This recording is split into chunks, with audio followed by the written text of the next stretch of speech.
안녕하세요. 토린이도 땅 부자로 만들어드리는 박효근의 땅땅교실 권재은입니다. 자, 오늘도 땅쌤 박효근쌤 나와 있습니다. 안녕하세요. 안녕하세요. 그럼 오늘은 어떤 내용을 알려주실 건가요? 오늘은 네. 일반인들이 잘 모르시는 분야를 좀 갖고 왔어요. 땅에 대해서요. 네. 개발 이익 환수금. 개발 이익 환수금요? 예, 정확한 용어는 개발 부담금이라고 하거든요. 개발 부담금. 뭔가 부담해야 될 것 같고 굉장히 부담스럽대요. 예, 맞아요. 부담하는 거예요. 네. 예. 뭐 돈 부담하는 거죠, 돈. 그 예. 저번에 뭐 산지 전용비, 뭐 농지 전용비 네. 그것도 부담했는데 뭘 또 부담하죠? 그렇죠. 네. 그래서 안 그래도 참 이게 이중과세 논란도 있긴 있어요. 어. 그 말씀 좀 어느 정도 예리하게 잘 짚으신 건데. 개발 부담금이라는 거는 이제 개발에 대한 이익을 그 개인한테 다 향유하지 않게 만들고, 네. 즉 나라에서 그 개발에 대한 이익을 어느 정도 일정 부분을 걷어간다는 뜻이거든요. 그 준 조세 세금 같은 성격인데요. 아, 그럼 내가 개발을 했는데 그거를 나라에서 세금을 걷어간다. 그렇죠. 이런 말씀이신가요? 그 내가 말씀드렸죠. 네. 농지나 임야 같은 원형지, 그런 싼 땅들, 자연 땅들 원형지 사가지고 네. 개발행위라는 걸 해가지고 형질 변경을 하게 되면은 지목이 바뀌잖아요. 그렇죠. 예. 그러면은 뭐 전답이었던 것이 대지로 바뀌고, 네. 그리고 임야였던 것이 공장부지로 바뀌고, 음. 예. 그렇게 지목이 바뀌면서 뭐가 올라가겠어요? 땅값이 올라가죠. 땅값이 올라가는 건 맞고요. 네. 공시지가, 아. 예, 토지에 대한 공시지가가 올라가게 돼 있잖아요. 네. 농지나 임야 원지 상태의 공시지가하고 대지나 공장부지나 주유소용지나 창고용지나 네. 그런 상가용지, 그렇게 지목이 바뀜으로써 네. 공시지가 올라가거든요. 아. 그러면 공시지가 올라간 자체를 우리 국가에서는 이 땅이 개발이 돼서 그 개인이 이익을 아, 가져갔다고 취했다. 보는 거예요. 취했다고 보는 거거든요. 음. 그럼 그 이익에 대해서 일정 부분 나라에다가 토해내라. 아. 그게 개발 이익 환수금 제도예요. 아. 그게 그러면 개발 부담금이고요. 그러면 전용비도 계산을 해야 되고 또 토지 개발 부담금도 계산을 해야 되는 네. 부분이네요. 전용비는 이 땅을 형질 변경을 하기 위해서, 즉 지목을 바꾸기 위해서 들어가는 비용 아닙니까? 네. 농지 전용비, 산림대체 조림비, 아. 예, 즉 산지 전용비가요. 네. 그렇죠? 지금 제가 말씀드리는 거는 그렇게 개발이 돼서 지목이 바뀜으로써 이제 땅값이 올라갔다 보니까 네. 그 올라간 차익에 대해서 일정 부분 나라에다가 이익금을 토해내는 성격의 그게 개발 부담금이에요. 아. 이게 굉장히 이건 이제 이중성에 좀 논란이 있긴 있어요, 솔직히요. 아, 그럼 이 개발 부담금 같은 경우에는 비용이 어느 정도 되는지, 어느 정도로 생각하고 있어야 되는지 궁금합니다. 개발 부담금이 지역에 따라 틀리긴 하나 은근히 또는 굉장히 세요. 아, 센가요? 예, 지역에 따라 또 틀리긴 한데 네. 개발 부담금 산식은 이래요. 최초 원형지, 네. 농지나 임야, 자연 땅 최초 원지의 공시가에서 나중에 그 지목 바뀌고 나서 네. 대지나 공장부지 같이 네. 형질 변경화돼서 지목 바뀐 상태의 공시가, 네. 그럼 공시가 올라간 거 아닙니까? 그렇죠. 그 차액의 25% 그게 개발 부담금인데 아. 엄청나게 센 거죠. 그럼요. 오. 그걸 다 내게 되면은 진짜 이건 말도 못하는 상황이 발생하기 때문에 네. 그걸 다 내는 것은 아니고 네. 25%는 맞으나 네. 그거를 다 25%를 원칙적으로 내는 것이 아니고, 아니 그 용도 변경 포기할 뻔했잖아요. 그렇죠. 네. 그거 다 내게 되면 개발업자나 디벨로퍼가 살아남을 수가 없어요. 네. 예. 그래서 그걸 다 내는 것이 아니고 토목공사비, 아. 그리고 아까 말씀드린 형질 변경에 들어가는 전용비, 네. 그리고 설계비, 아. 그리고 각종 이제 취득록세, 네. 그 토지를 개발할 때 들어가는 개발비, 오. 가공비를 다 빼고 남은 금액의 25% 곱하는 거예요. 그럼 괜찮네요.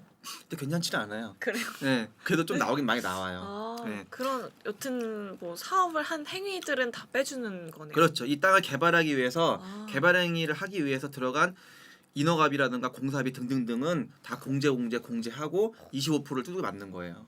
그게 개발이익 환수금, 개발 부담금의 산식이에요. 아. 그래서 저희 같은 디벨로퍼들은 네. 그 개발 부담금을 줄이기 위해서 네. 공사비를 많이 증가시키는 노하우도 있고, 어떻게 하는 거죠? 그것까지 가면은 네. 이게 굉장히 길어지고 아. 그건 토린이 수준이 아니에요. 그렇죠. 그건 전문가만이 오셔야 돼요. 네. 네. 대한민국 최초의 제일 1등 가는 부동산 디벨롭 아카데미, 부동산 개발을 가리키는 대한민국에 없는 진짜 유일무이한 아카데미입니다. 여러분들께서 오시면은 정말 토지 전문가 디벨로퍼가 될 수 있는 거고요. 우리 대한민국 1등 토지 투자자가 될 수 있습니다, 여러분. 우리 1기 학생분들이 너무 우리 1기가 좋았다고 해가지고 전부 거의 다 또 재수강을 하신답니다, 여러분. 그럼 저희 1기 학생들과 2기 학생들이 아마 합쳐질 것 같아요. 그래서 우리 동부남 2기 아카데미 이제 앞으로 또 2기 모집할 거니까요. 오셔서 양질의 디벨롭 수업, 토지 투자 수업, 부동산 수업, 경공매 수업 여러분들께서 정말 양질의 정말 실전 투자 공부를 하실 것 같으면은 저희 동부남 아카데미 2기로 오시면 됩니다.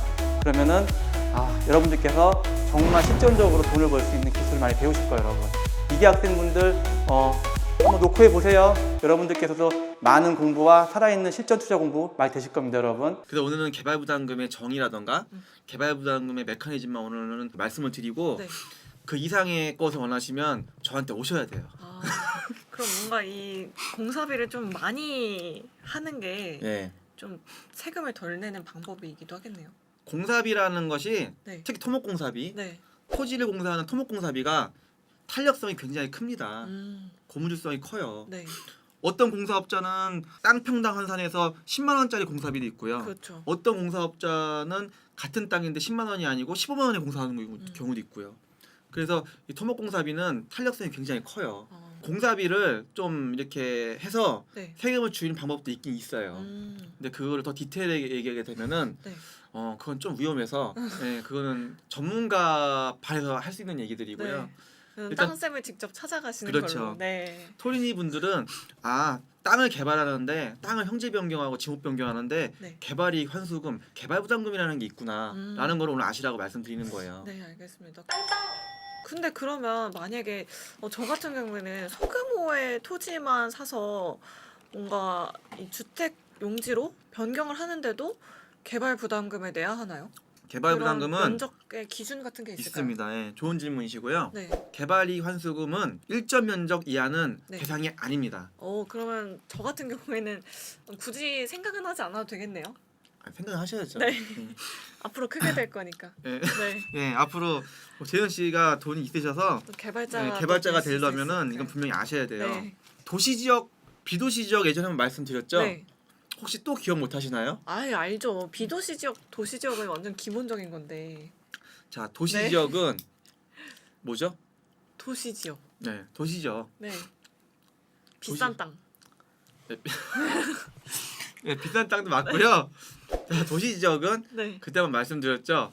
용도 지역이 주거 지역, 상업 지역, 공업 지역, 네. 녹지 지역, 그렇죠. 주상공록 네. 이것들을 이제 도시 지역이라고 하는 거고요. 네. 비도시 지역은 관리 지역, 농림 지역, 자연환경 보전 지역을 네. 비도시 지역이라고 하잖아요. 다 표가 머릿속에 그려지고 있어요. 표가 네. 입으로 뱉을 수 있어야지. 그래야 아는 거지. 네. 그래서 네. 도시 지역은 이런 서울이라던가 수원 같은 데를 도시 지역이라고 보통 하는 것이고 네. 이런 인구 수가 몰려 있는 데가 도시 지역이니까 네. 비도시 지역은 이게 시골, 농촌, 네. 어촌 그런 데가 보통 비도시 지역 아닙니까? 네. 그런 데는 농림적 관리 지역이 많기 때문에 그 동네가 비도시 지역이고 네. 그래서 개발부담금은 도시 지역 내에서는 990제곱미터 이상의 땅을 개발할 때 형질 변경할 때는 개발부담금 대상이고요. 990제곱미터요. 그럼 몇 평 정도 되는 거예요? 299평. 299평. 네. 그래서 300평대부터는 990제곱미터 이상부터는 도시지역은 개발부담 대상이에요. 그러면은 그 이하로는 개발 부담금을 안 내도 되는 거죠? 그렇죠. 예를 들어서 990 이상을 개발하지 않고 네. 989 제곱미터만 개발한다. 그런 그럼 식으로 개발부담금 피해 가는 거죠. 해도 될 것 같아요. 그렇죠. 법이 그러니까. 네. 그럼 개발부담금 비껴갈 수 있는 거고. 비도시 지역의 면적 기준은 몇 평방미터냐? 네. 1650제곱미터예요. 1649까지 개발하면 네. 또 비껴 나가는 거예요. 그래서 개발부담금을 피해 나가는 방법도 여러 가지 노하우가 있는데 일단 오늘은 이렇게 말씀드릴게요. 면적 기준이 있다. 네. 도시 지역은 990제곱미터, 네. 비도시 지역은 1650제곱미터. 그 미만은 개발부담금 대상이 아니에요. 그 이상만 개발부담금 대상입니다. 네. 네. 자, 그럼 이 개발 부담금 같은 경우에는 어느 시점에 내야 되는 건가요? 개발부담금은 네. 건물이 준공이 나면서 그 당시에 토지 소유자한테 떨어지는 거거든요. 네. 공업용 시설은 그렇고요. 네. 특히 공장 같은 경우 네. 거의 공장만 그렇고요. 공장이 아닌 뭐 상가 용도, 주택 용도, 뭐 기타 등등등 근생 용도 등등등은 네. 거의 대다수의 그런 허가 목적의 건물들에 대한 그 상황은 네.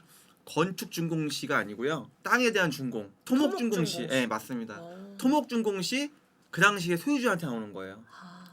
개발부담금이 발생한 시점은 아. 공장 같은 경우만 네. 건물 준공 시 소유자, 아. 기타 등등등은 토목 준공 시 소유자가 때려 맞는 거예요. 개발부담금은. 이건 여담이지만 정말 나쁘고 나쁜 그 사기꾼 같은 아주 사악한 개발업자를 만나시면 그 토지주한테 컨설팅한다 그래가지고 내가 당신 땅을 개발해줄게. 네. 당신 소유로 놓고 내가 그 위에 건물 져가지고 개발을 해서 비싸게 팔아줄게 하면서 토지 지주하고 지주 공동 개발 약정서를 써요. 그러니까 합작 사업이죠. 지주는 땅을 대고 네. 개발업자는 자기 인허가 비용, 개발 비용하고 노하우를 대고 네. 그렇게 해가지고 개발을 한단 말이에요. 그거를 우리가 지주 공동 개발이라고 그래요. 네. 공동 개발 합작 사업이라고 하는데 나쁜 사기꾼 같은 개발업자는 토지주 명의로 소유권 놓은 상태에서 토목 준공, 건물 준공을 때려버려요 그냥. 그러면 개발부담금 엄청난 그 금액 개발부담금이 토지주한테 발생하는 거죠. 세금이. 그리고 자기는 개발 이익을 개발업자 갖고 와버리고 토지주는 개발부담금 때려맞고. 그냥 개발 부담금이 엄청 나겠어요. 엄청나죠. 뭐 이런 식으로 뭐 개발 부담금을 못 내거나 뭐 연체한다거나 하면은 뭐 방법이 없는 건가요? 개발부담금도 거의 준조세이기 때문에 개발부담금은 못 내시게 되면은 과태료도 나오고 아. 더 가산되죠. 그리고 개발부담금의 액수가 지역에 따라 큰 땅도 많아요. 그래서 개발부담금을 좀 미리 생각을 해놔야겠어요. 미리 생각하셔야지 개발부담을 간과하시면 네. 엄청난 피해가 나중에 생길 수가 있어요. 그러니까요. 이게 보통 금액이 아닌데 그럼요. 만약에 이런 비용 없이 뭔가 내가 개발을 한다고 했을 때는 미리 나온다고 생각 안 해놓으면은 준비가 안 되면 좀 모르면은 그냥 눈치기 당하는 거죠. 네. 맞아요. 감탱이 맞는 거예요 그냥. 네. 원래 개발부담금의 순기능은 네. 개발이익금을 환수를 해서 나라에서 네. 그 환수한 비용 갖다가 공익적 사업을 많이 쓰는 거거든요 원래는요. 정의가.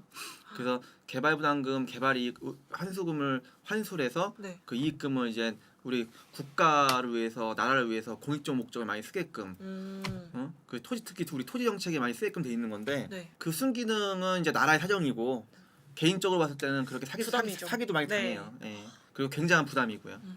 개발부담금에 대해서 산출하는 산출 방식은 개발 후 공시가 빼기 개발 전 원형지의 공시가 네. 더하기 각종 들어간 인허가비, 개발비, 네. 공사비 곱하기 25%. 그러니까 사업이 종료된 준공 후에 지목이 바뀌고 나서 탄생한 올라간 공시가에서 네. 지금 그 종전에 원형지 개발하기 전에 공시가 그리고 각종 들어간 개발비 네. 그걸 다 차감시키고 나서 네. 25% 곱한 게 개발부담금이에요. 아. 그거를 내가 산식을 한번 화면에 내가 올려드릴게요. 네. 예. 저는 이 개발비를 좀 늘리는 방법을 네, 알고 싶네요. 그거는 방송에 못 나와. 네. 네, 그거는 오셔야 돼. 네, 알겠습니다. 자, 오늘 저희가 준비한 내용은 여기까지고요. 네. 오늘도 여러분들 내용 마음에 드셨다면 구독, 좋아요. 알림 설정까지 부탁드릴게요. 부탁드릴게요.